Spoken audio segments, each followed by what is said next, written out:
Сәлем, жақсыларым, менің 32-ші влогыма қош келдіңіз. Осыған дейінгі 30-шы, 31-ші влогымды да Жезқазғанға отбасымызбен жазғы демалысқа шыққанымыз туралы түсірген болатынмын.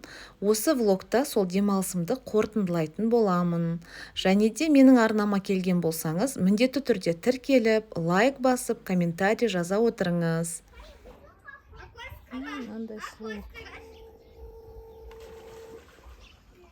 Мына жерде огород өсіп жатыр. Ранетка, Аллах қаласа, тамыз айында пісейін деп тұр бәрі. Мына жерде балалар крытый бассейнде ойнап жүр. И жанысы. Қалай екен? Жақсы. Қана, Айсұлтан қайда, Айсұлтан? Ух ты! Мен жүзіп адырмын. Қана.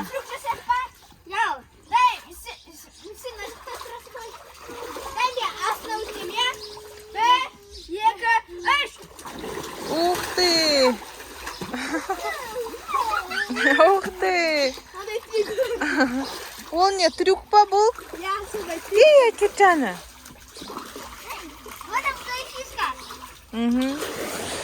Наксы не істеп тұр, наксы? На жерде кісі не істеп тұр, на жерде кісі? Ух ты! Бассейн шевелится. Спрячьтесь, там пчелы. Пчелы. Изян, неяқта ашып жүр. Осы бассейнде тәтті мед сияқты балалар жүр дейді ғой. Айсұлтан? Қалай саған, интересно? Ана, пчела. Ух ты! Изян осы. Бекмұрат қайда? Бекмұрат сабақты екен ғой. Ежанысы. Күшті?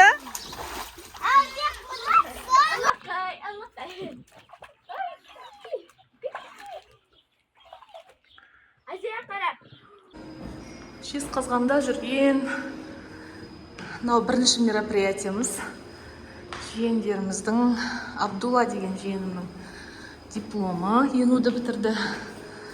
Фатима деген жиенім осы жақта Абай атындағы гимназияны бітіріп аттестат алып жатыр. Мынау Жезқазғанда Көктөбе деген жер күшті екен, әдемі болып кетіпті. Так. О, қандай тамаша. Қазір. О, оформлениялары қалай тамаша. Мына жақ бөлек зал екен, біздікі мына жақ зал. О.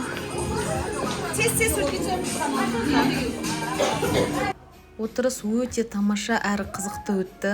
Себебі көптен бері туыстарымызбен кездеспей барып кездескеннен кейін, оның үстіне біз Қарағандыдан келсек, Астанадағы ағамыз, жеңгеміз, сіңіліміз келген екен. Барлығымыз қосылып, кім тілек айтты, міндетті түрде караокемен ән салды. Осы караокені қойып, жастар ішіміздегі жас буын өлең айтып би биледік. Өте қызықты отырыс болды. Және де енді өзімнің апам мен жиендерімнің тойы болғаннан кейін кішігірім бұл жерде жүргізушілікті, асабалықты деп өзіме көп алмай-ақ қояйын. Жүргізушілікті өз мойныма алып, содан кейін менің өз подтанцовкамда, подпевкамда жетеді, Аллаға шүкір. Тойды қызықты өтуге бар ынта-шынтамызбен кірісіп, бар жанымызды, қабілетімізді салдық. Бәріне де ұнады. Аллах қаласа осындай форматта енді біз де той өткіземіз деп жатқан кісілер көп болды. Біз үшін өте қызықты болды. Және де мен аңғарғаным, бұл жерде жастар караокеге әбден төселіп алған екен. Мен шынымды айтайын, караокеға бармағалы қай заман. Ал мына жерде өзіміздің жас жиендеріміз караокедің шындағында құлағында ойнайды екен. Мен өзім үшін жақсы бір жұлдыздарды аштым болашақ. Бірақ енді біз ешкімге претендовать етпейміз. Өзіміздің арамызда осылай әрқайсы бір жұлдыз болып, осындай кештерімізді ұмытылмас күн болып, есте қалардай өткізгенімізге мәз-майрам болдық. Осы отырыста алған әсерімізден тағы да осы біз Жезқазғанда жүрген кезде оңаша болып жастармен ғана караокеға барып ән саламыз деген жоспар құрғанбыз. бірақ енді уақыт деген көзді ашып жұмғанша өте шықты. Енді келесі жолғы кездесулердің еншісіне қалдырдық, караокеға барып оңаша ән салуды. Келесі күні тағы да тойға келдік. Ол той Жезқазған қаласында орналасқан Тұран ресторанының 2-ші қабатында өтті. Бұл тойдың себепкерлері менің жиендерім Айдана, Рауана Қарағанды мемлекеттік университетін аяқтап диплом алған болатын, және де Рамазан жиенім, алдында айтып кеткен Фатима жиенім екеуі бірге Жезқазған қаласындағы Өркен мектебі дейді, Абай атындағы мектеп гимназиясы. Соны тамамдап аттестаттарын алған болатын. Соған орай енді кез келген ата-ана балалары бір белесті бағындырып келесі белеске өткен кезде осылай үлкен кісілерден бата алсын деп осындай той жасайтыны анық. Енді біздің әулетте солай. Соған орай осылай той дастарханы жайылып жатыр. Мына жерде той бастарға әдемі ғып эко-пакеттердің ішіне салынған кәдімгі домалақ құрттар. Бұл жерде осы әзірге кісі жиналғанға дейін осы келген кісілердің барлығын қарсы алып, амандасып, көптен бері көрмеген кісілермен қауқылдасып, суретке түсіп жатырмыз. Және де енді осы тойдың мен үшін ерекшелігі, мен бұрын соңды тойға кішкентай бөпелерсіз келетінмін. Және де бір белсенді, со биге де ойынға да бәріне қатысып жүретінмін. Осы жолы өзіміздің тойымыз болғаннан кейін, бүкіл бала-шағада тойға келгеннен кейін балаларды да алып келуге мұқтаж болдым. Сондықтан да енді мен осы жолы со балапандарды соңында жүрдім. Той енді өте жоғары дәрежеде өтті. Менің осы жиендерімнің барлығының ұйымдастырушылық қабілеттері өте жоғары. Тойды өте жоғары дәрежеде ұйымдастырып, және өздері де күшті сюрприз. Жиендеріміз өздері бауырлар жөнінде осындай әдемі бір ән дайындаған екен. Соны орындап, барлығымызды керемет көңіл күйге бөледі. Және де мамаларына iPhone 14 Pro сыйлап, сол жерде аналарында үлкен қуанышқа бөледі. Сол тойдың, әр тойдың өзінің изюминкасы дейді ғой. Меніңше осы тойдың изюминкасы осы балалардың өздері. Және де тосыннан жасаған осындай ән шашулары да, аналарына жасаған сыйлықтар да керемет болды. Бұл тойда осындай жүректі тебірентетін, әр адамға ой салатын керемет әндер де болды. Адамды сергітетін керемет осындай билер де болды. Қызықты ойындар да болды. Соның барлығы бір әп-сәтте бір айналдырған 5-6 сағаттың ішінде өте шықты. Тойдың болғанынан болатысы қызық деп, негізі сол Қарағандыдан біз осы бағыт-бағдарымыз алдымен осы той болатын. Содан кейін соның ішінде жаңағындай бұйырған қонақтарға да бардық осы жолы. Және де мен Қарақұмға да барып келдім. Оны өткен жолы 31-ші влогта арнайы шығарған болатынмын. Егер де көрмеген болсаңыздар, соған арнайы кіріп көріңіздер. Сонымен той осылай өте шықты. Көп моменттерге айтып отырмын ғой, басындағы мен қатыса алмадым. Өйткені себебі осы балапандар мынау 1-ші мен 2-ші қабаттың арасындағы баспалдақтан қорықтық. Өйткені мініп түсіп жаңағындай бұларға көзіңмен қарап жүрмесең, құлай да салу ғажап емес, жылай да салу ғажап емес. Сондықтан да осыларды көтеріп, Айсұлтан әсіресе жоқ болып кете береді. Көзің тайып кетсе болды, таба алмай қаласын көпшілікпен бірге. Сыртқа шыққанмен сыртқа шығып деген сияқты. Енді ол әр нәрсенің өзінің, әр баланың өзінің дамуына қатысты, жасына қатысты қылықтары осы болар. Аллаға шүкір, тойды өткізіп, бұл кісілер де осы тойдың осындай атмосферасын сіңіріп, алғаш рет осылай тойға келуі Айзия мен Айсұлтанның. Негізі мен аңғарам, бұрын кездерде біз Айханымды кішкентай күннен осы ертіп жүре беретінбіз. Ол кезде біз осы Жезқазғанда өзіміздің елдің ішінде болатынбыз. Ал одан кейін енді бұл балалар карантин уақытында дүниеге келген балалар. Екіншіден біз Қарағандыда өзіміз бөлек тұрамыз да. Содан бері балалар кішкене туыс-туғаннан оғаштау болып, әсіресе Айзия бәрін жатырқап, сыртта осылай жүретін болды. Осыдан кейін мен тойдан кейін Қарақұмға кеттім. Ал бізде Жезқазғаннан Аллах қаласа ертең жолға шығатын Жезқазғандағы осы сапарымыздың соңғы күні. Мына жерде күшті ғып дайындық жасап жатыр қыздар. Нұрайка менің күшті ғып фрукты жуып жатыр. Томирис күшті қылып шайдың әбзелдерін салып жатыр. Мына жерде Равашка, как всегда, то торт жасап жүреді, то пицца жасап жүреді. Күшті қылып қазір итальянский пицца жасайды, соған соус дайындап жатыр. Так, сырттағы кісілерді барып көрсетіп келейін сіздерге. В общем, ауыл кеші күшті көңілді болайын деп жатыр. Аяққа мықтап галошты киіп алып, мен сіздерге ауыл кешін ары қарай көрсетейін деп жатыр. Мынау бассейннен шыққандардың полотенцелары мен купальниктері. Ішінде біздің балалардікі де бар. Ал мына жерде Шарбану мен Сымбаттың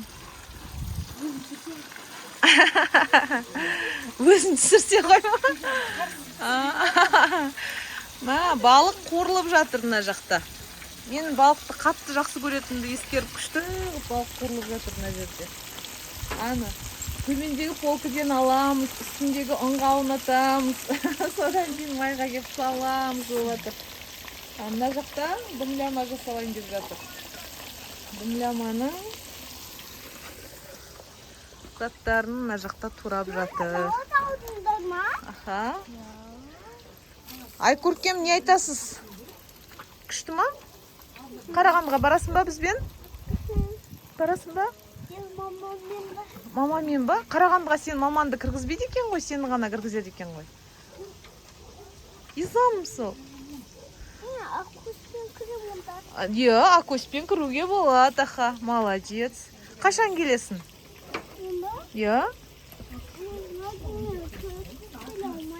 Әзірге келе алмайсың ба? Сен бізбен бара берсең, сосын Акөс өзі келеді, сосын сендерді іздеп мамаң келеді. Бара бересің ба? Сондай күшті дайындық басталып жатыр. Мана Айсұлтан жүр. Жаным сол. Ау жаным. Айзия что-то вообще өз жүргісі келмей қапты осылай. Не болды? Чо качата де, екеу ғой. Мысықтар. Мысықтар. Работают в бассейне. Сен мысықтарың күшті болды ғой. Подхоз мысықтар күшті болды ғой, работающие.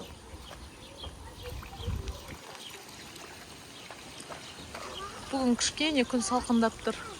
Ранеткалар жел болғаннан түсіп қап жатыр. Қаншама ранетка түсіп жатыр.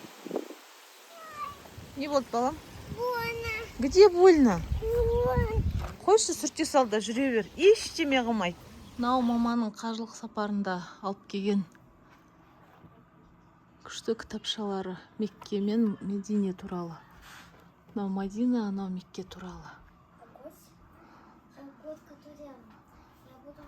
Так. Мына жерде уже дастарханымыз күшті әзірленіп жатыр. Баклажан. Мынау не нәрсе қыздар, сиырмен қуырылған? Баклажан ба? Тещин языке бәрі. Так, мына жерде қуырылған балық. Так, шайдың әбзелдері. Еще плюс дымляма күтіп жатырмыз, я? Восточный пирог келді. Пиццаның түрімен жейміз, алып бұйыртса. Піскен сайын балалар уже үлгіртіп жатыр. Мына жерде ересектердің, мына жерде балалардың дастархандары жайылып жатқан. Мына жерде пицца әзірленіп жатыр. Дастарханға апаруға салып қойып жатыр. Пиццалардың әрқайсысы әртүрлі, начинкалар интересный. Жұмыртқамен, помидормен. Еще мына жерде пісіп жатыр бір партиясы. Мына жерде пісуге дайындалып жатыр. Настоящая итальянская пицца. Я? Бабушка, дәмді болатына гарантия бар ма? Уже қайда балалар? Кәдімгі бауырсақ пісіп жатқанда басын жейді ғой, тура сол сияқты басындағыдай жеп алды біраз.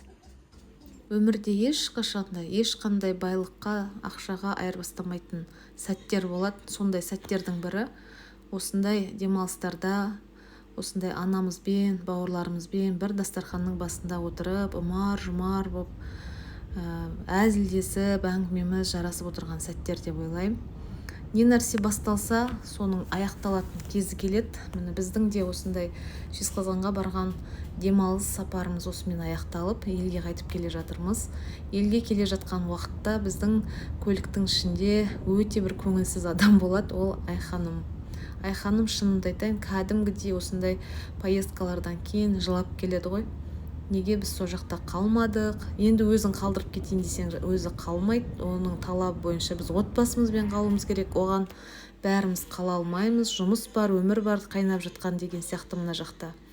Сондықтан да осылай келе жатырмыз. Бұл жолы кішкене қағу болды. Айзия құспай аман есен жеттік. Жол жүріп келгенбіз. Сөйтсем, мынау Ахманды заваркасымен тастап кетіппін. Байқамаппын. Соған көгеріп кетіпті. Еще плюс осылай мындай болып жүрген. Соған мистик порошокты салып, бір шай қасық. Осыны бісміллә кипятокпен заливать етіп жатырмын. О, қазір реакция жүреді. Так, бері қарай. Бісміллә-рахман-рахим. Тасиды қазір.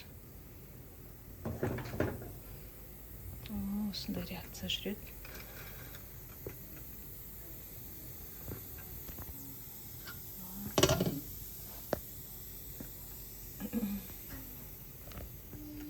Ернеулеріне дейін.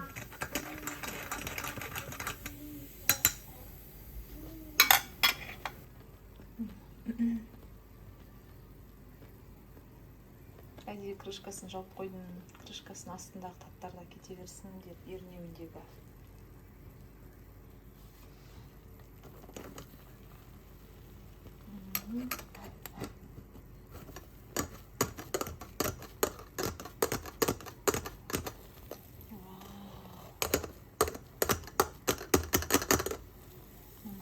Қап-қара болып тұрған.